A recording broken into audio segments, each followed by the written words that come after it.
নমস্কার, আলপনা হোম কুকিংয়ে আপনাদের সকলকে স্বাগত। আমি আজকে একটা রেসিপি বানিয়েছি। রেসিপিটি বানানোর আগে আপনাদের কাছে আমার ছোট্ট রিকোয়েস্ট, যারা চ্যানেলটাকে সাবস্ক্রাইব করেননি তারা চ্যানেলটাকে সাবস্ক্রাইব করে দিয়ে বেল আইকনটাকে প্রেস করে রাখবেন, যাতে নতুন কোনো সবজি দিলে আপনাদের কাছে নোটিফিকেশন পৌঁছে যায়। এবার আমি একটা কড়ার মধ্যে 2 টেবিল চামচ সরিষার তেল গরম করে নিয়েছি। তেল গরম হয়ে আসলে আমি এখানে 200 গ্রাম পনির নিয়ে সেটাকে মাঝারি সাইজ টুকরো করে কেটে নিয়ে লবণ হলুদ মাখিয়ে সেই গরম তেলের মধ্যে দিয়ে দিলাম। আমি পনিরটাকে এখানে লাল লাল করে ভেজে নিয়ে নেব। লাল লাল করে ভাজা হয়ে গেলে আমি একটা পাত্রের মধ্যে সামান্য পরিমাণ ঠান্ডা জল দিয়ে তার মধ্যে ভিজিয়ে সাইডে রেখে দিলাম। এবার সেই তেলের মধ্যে আর কোনো তেল না দিয়ে হাফ চামচ গোটা জিরে, একটা তেজপাতা আর 2টো শুকনো লঙ্কা ফোড়ন দিয়ে একটু বড় সাইজের আলু নিয়েছি। আলুটাকে টুকরো টুকরো করে কেটে এর মধ্যে দিয়ে দিলাম, আর দিয়েছি কাঁচা কুমড়ো। কাঁচা কুমড়োটাকেও আমি টুকরো করে কেটে নিয়েছি, দিয়ে আমি এর মধ্যে দিয়ে দিলাম।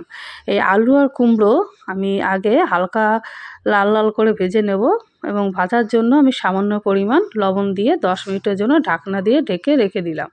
10 মিনিট পর আমার ঢাকনা তোলা হয়ে যাওয়ার পর সবজি মোটামুটি ভাজা হয়ে গেছে এবং সিদ্ধ হয়েছে। এবার আবার একটা পাত্রের মধ্যে নামিয়ে রেখে সাইডে রেখে দিলাম।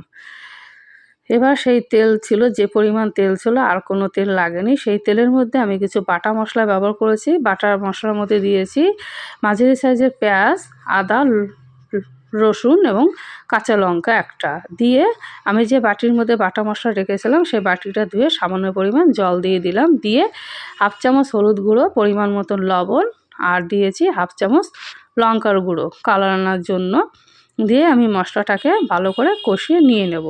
আর মশলাটা কষানো হয়ে গেলে উপর থেকে দেখুন জল, মানে তেল বেরিয়ে এসছে, জলটা শুকিয়ে।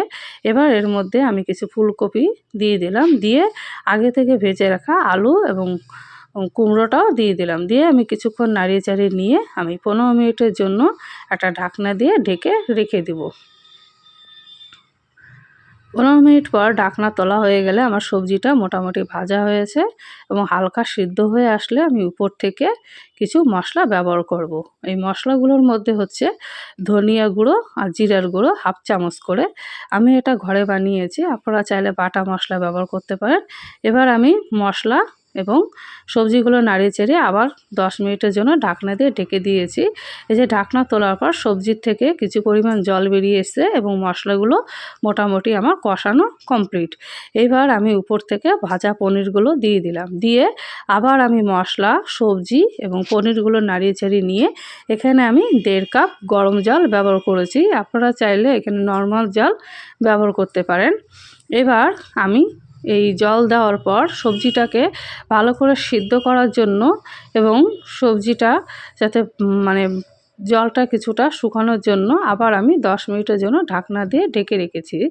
ঢাকনা তোলার পর আমার মোটামুটি সবজিগুলো সিদ্ধ হয়ে গেছে এবং রান্নাটাও মোটামুটি কমপ্লিট। এবার উপর থেকে মিট মশলা ছড়িয়ে দিয়ে দিলাম, দিয়ে আমি একটা পাত্রের মধ্যে কিছুক্ষণ জাল দিয়ে পাত্রের মধ্যে নামিয়ে নিয়ে নিলাম।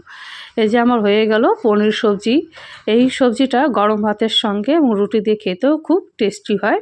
তো বন্ধুরা, আমার রেসিপিটা কেমন হয়েছে আমায় কমেন্ট করে জানাবেন, এবং যতক্ষণ না পর্যন্ত আমি আর নতুন কোনো রেসিপি না দিই ততক্ষণ আপনারা সুস্থ ভালো থাকবেন। নমস্কার বন্ধুরা।